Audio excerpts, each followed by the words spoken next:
Governor Jeff Landry is vowing to clean up after plant explosion in Tangipahoa Parish. The explosion and fire at Smitty's Supply in Roseland sent thousands of gallons of oil and chemicals into area waterways and onto people's homes and businesses.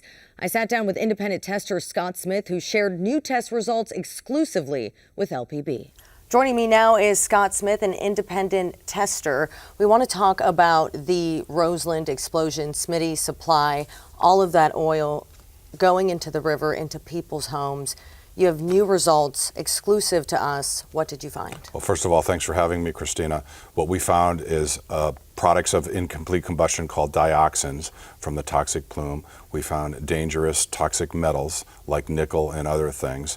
And we also found dangerous volatile compounds like toluene and a whole host of other compounds. And when you mix these together, there are no standards, and it creates big problems for the health and the environment. I want to talk about the level of dioxins. I saw some of your research. Now, you compare the level to Roseland much higher than you did to an explosion in Ohio. Talk to me a little bit about that. Very important. In East Palestine, Ohio, people are dying there from what they've been exposed to. When I first landed and went on the ground in East Palestine, within the first week, the highest dioxin level in water was called 9 parts per quadrillion, otherwise known as the TEQ. So to put that into context, the level in Roseland was 165 in a pond near ground zero. So that is not just a multiple of 2 or 3. It's a very significant elevation. So Lieutenant General Honore was on the ground with you yesterday. He compared this to the Deepwater Horizon oil spill. What can you say on that? This is very close to the BP oil spill disaster when you look at the spread of the oil and the compounds we're finding. And I would add to what General Honore is saying that this is also like East Palestine, Ohio, unfortunately, with the dioxins and the toxic plume that has deposited the soot and the ash in people's pools, in their yards, and in their ponds. What are the short-term health effects for people in the area?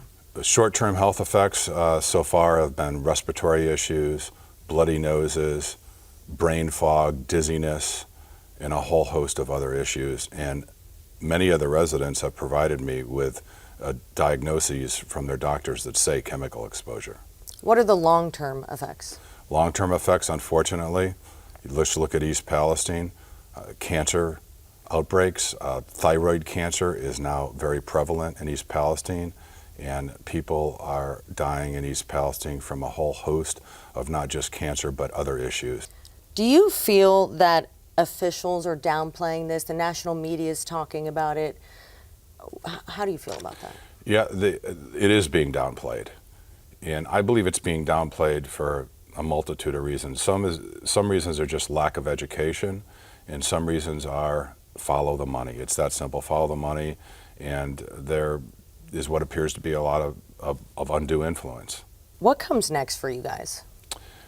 We're very early stages of doing the testing, and I'm here on my 3rd round of testing, and we're going downstream in the Tangipahoa River, where I'm getting all kinds of messages from residents about continued oil and continued spread of the oil and other contamination. But now we're at least able initially with preliminary results to tell people these mixtures of chemicals and what they may have been exposed to.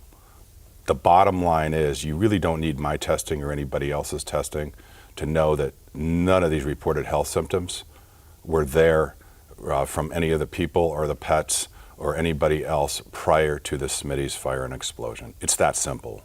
What do you say to the families watching that live in those communities that are being impacted?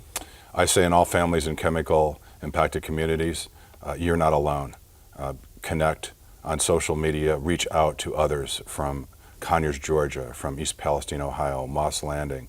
You're seeing the same unfortunate playbook being executed, irrespective of who's in office. Is there anything else you would like to say on the subject? I think it's time for a change. The systemic failure is across all political parties. This is not about politics, because you saw East Palestine under a Democrat and now you see Roseland under a Republican. There is no change. And the EPA has failed the citizens. But there's an opportunity for improvement here for everybody to work together for the benefit of the impacted community. Well, we appreciate you coming in. We appreciate the exclusive. Thank you guys so much for the work you're doing. You're welcome. All right. Thank you for joining us, Scott Smith.